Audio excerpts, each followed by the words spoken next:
Welcome to the Achiever Universal Track Carrier training video. This particular Universal Track Carrier is outfitted with a Terex TC55 High Ranger aerial.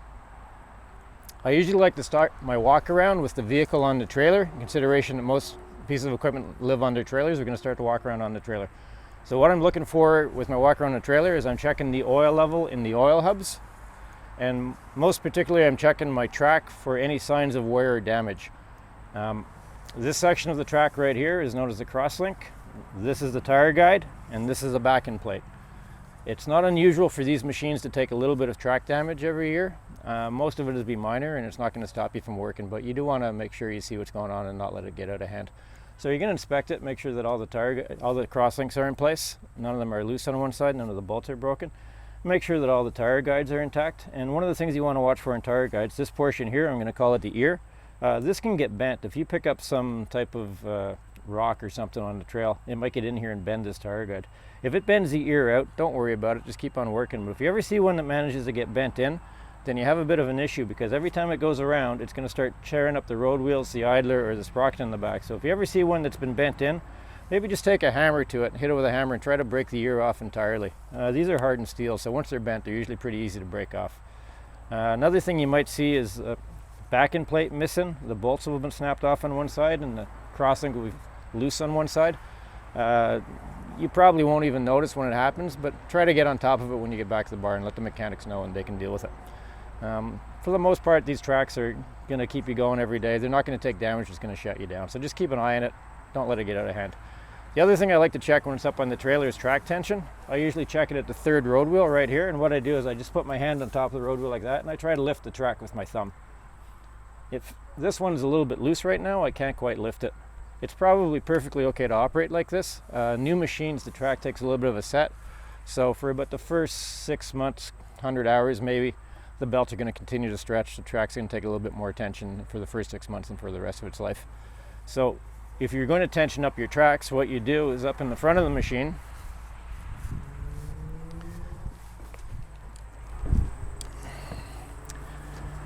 right up here we have the track tension grease ports, one for the right hand track and one for the left hand track. You just hit it with a grease gun, pump it up a little bit, and you're good to go. But they're going to operate well over a wide variety of track tension. So I continue my walk around with the vehicle on the trailer. I would check my other side, my other track, the same as I just checked this side. So now what we're going to do is we're going to take it off the trailer and we're going to continue the walk around. Now that we have the vehicle off the trailer, I'm going to continue my walk around. Some of the things I'm going to check for: I'm going to make sure that my plow is in good condition, there's no damage to my cylinders, and my plow hasn't been bent. I'm going to continue to check my track on the opposite side. We'll make sure there's no loose objects on the deck. Everything's tightened down well. Ladders are intact, no loose objects on the deck. And my pintle hook is functioning properly. And over here we have the hydraulic oil tank. The oil level should be within the arrows when the vehicle's on level ground and the oil is at 50 degrees Celsius, so somewhere around there. DEF tank is inside here. The DEF tank is size proportioned to the fuel tank. That's 40 US gallon fuel tank in this machine. Should be good for about 12 hours normal endurance, and you should fill the DEF tank every time you fill the fuel tank. Final drives in the back. If you ever have any problems with this vehicle where it becomes immobile when it's off-road and you have to tow it, you're going to have to disengage the final drives. In order to disengage the final drives, what you're going to do is you're going to loosen up these 3 screws right here. You're going to take this blue plate off, flip it around so the dimple is in, and then when you put that plate back in, it's going to push a shaft in, and that's going to disengage the final drive. Remember, when you disengage the final drive, you're also going to disengage the brakes. So make sure the vehicle has the outriggers down, it's blocked, or you've made some other effort to ensure that it doesn't run away on you. This vehicle is equipped with grounding straps in the front and rear. This is copper clad steel right here, so if you clamp onto that, the whole chassis will be grounded.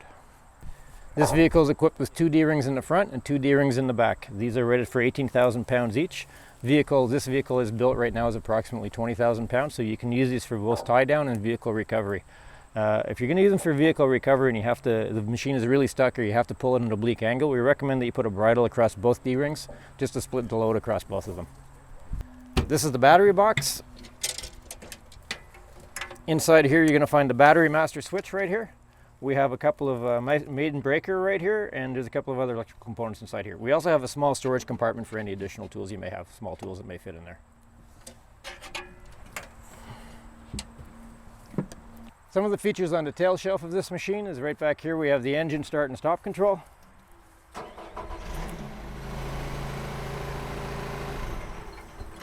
We have the rear light switch. You can use these as work lights. These are also the reverse lights on the machine. So whenever this machine is backing up, these lights come on. We have the 12-volt boom pump right here. Outrigger interlock override right over here and a momentary contact switch. The outriggers have to be down to about 75 degrees before this boom will operate. Should anything ever go wrong with the system and you want to bring the boom down, you can use the momentary contact override for that.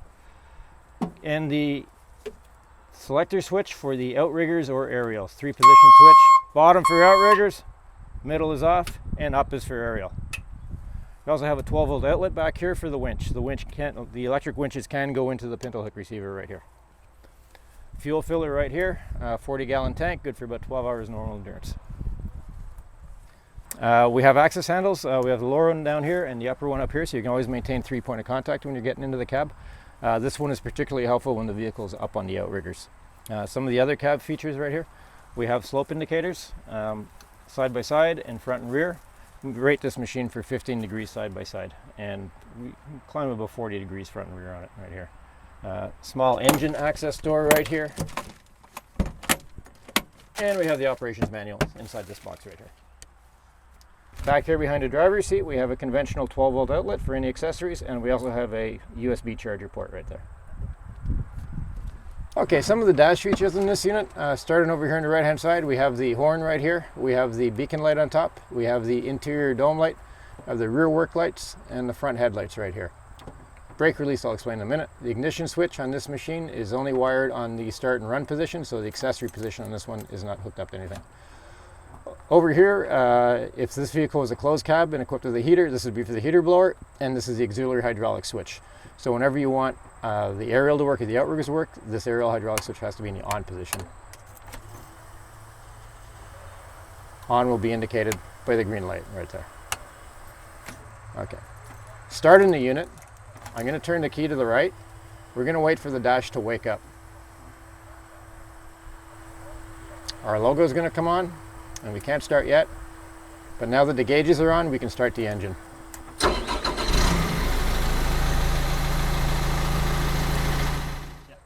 This is the engine information display. It's going to give you the engine oil pressure right here. It's going to give you the hydraulic oil temperature here.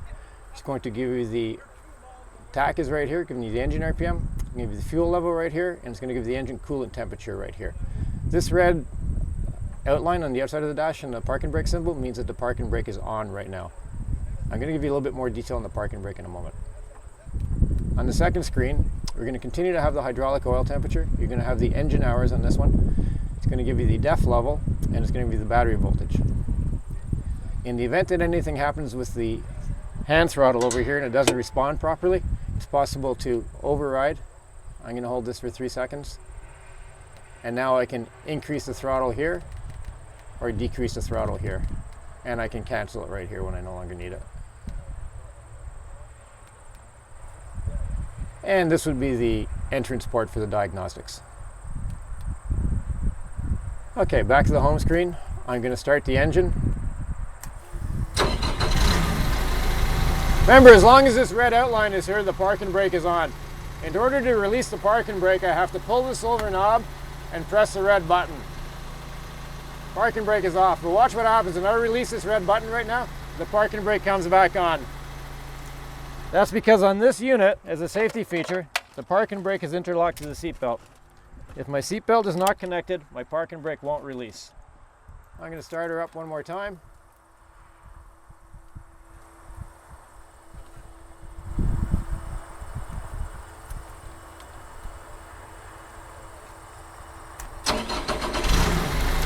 I'm going to pull the silver knob, I'm going to press the red button, my parking brake is off and it's staying off, so now I'm good to drive. Right here we have the steering joysticks, both forward for forward, both backwards for reverse, and we can steer by turning them in different directions. Okay, back to the dash and the parking brake. When I want to use the auxiliary hydraulics, I have to engage my parking brake, which I can do by either pushing in this silver knob, or if I just release my seatbelt, my parking brake's going to come on. Now that my parking brake is on, I can turn my auxiliary hydraulics on. So now my boom and outriggers will be working. If I turn my parking brake off, my auxiliary hydraulics kick out automatically. So whenever you're driving this machine, your auxiliary hydraulics are not engaged. Put my parking brake on by pushing in the silver knob.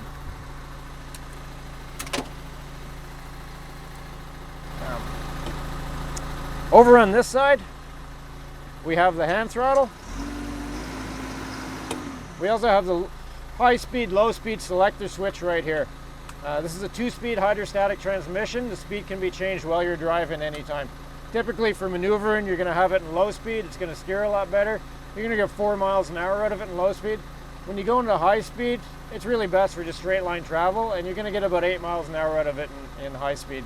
And you can change that any time, stationary or moving. This switch over here is the plow control. This is just a fixed up and down plow.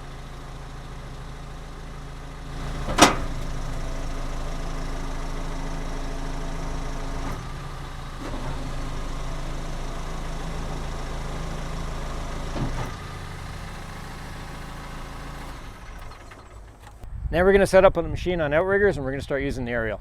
I'm going to start the engine back here. I'm going to select outriggers over here.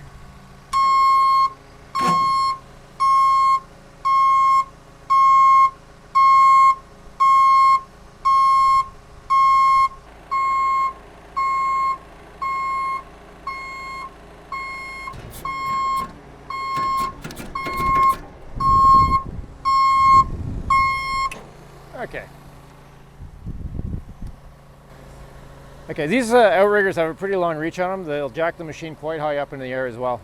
Best working position is just with some weight good weight on the outrigger feet. Depending on the terrain, softer terrain, you might want to put a little bit more weight on the outrigger feet.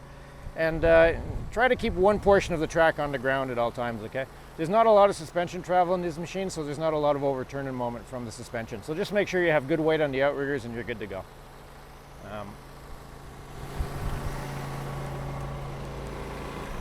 In the event that the engine has stopped functioning and you have to tow the machine and recover it from the field, it's possible to raise the outriggers with the 12-volt pump. I'm going to put the selector control in the outriggers position. I'm going to operate the 12-volt pump through the push button. Now, I'll be able to raise the outriggers and get them back into the storage position with the 12-volt pump should I have to.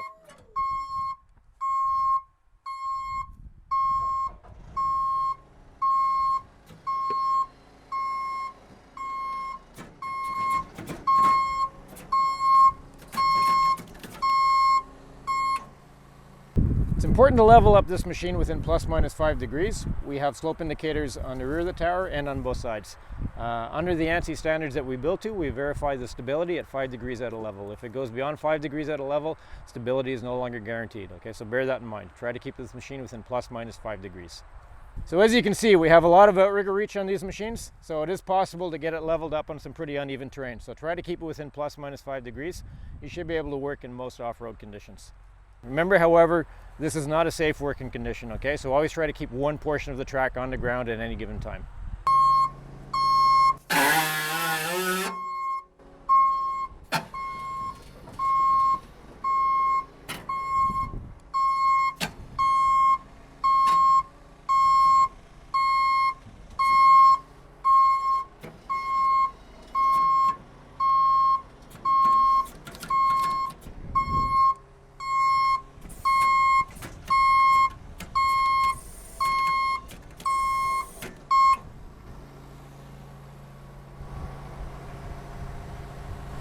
So there we go, the machine is leveled up within ±5 degrees. There's good weight on the outriggers, and now we're ready to deploy the aerial. Okay, remember this machine is equipped with outrigger interlocks. There's a proximity switch right inside here. The outriggers have to be deployed to about 75 degrees on the lower leg in order for the proximity switches to trip, and in that case the boom will start functioning. If they're above that angle, if they haven't tripped the proximity switch, then the boom will not function at that point. Okay. Should there ever be a problem with the proximity switch system, we do have the override switch over here that will allow you to operate the boom while you're holding the switch. Okay, this is an off-road machine, and as such it's equipped with some pretty high lift outriggers. Right now I'm going to lift it up all the way.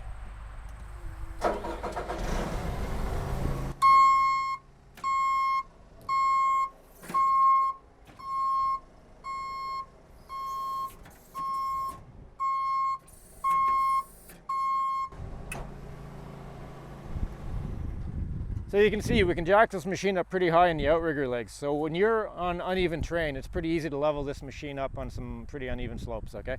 But bear in mind, this is not a safe working condition. You always want to try to have one portion of the track on the ground.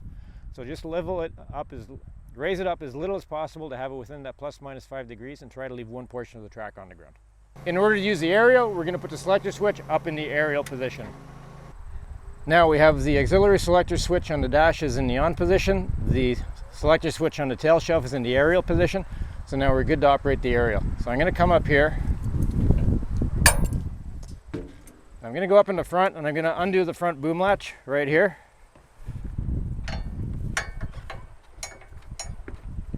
I'm just going to make sure that's off. And I'm going to undo the rear boom latch as well.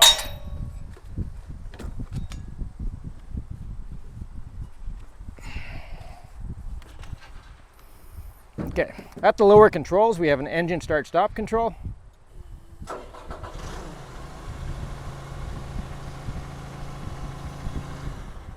And we also have a maintain contact switch for the 12-volt pump right here.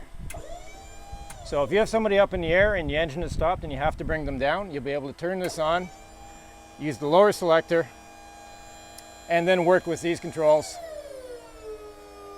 to bring your boom down.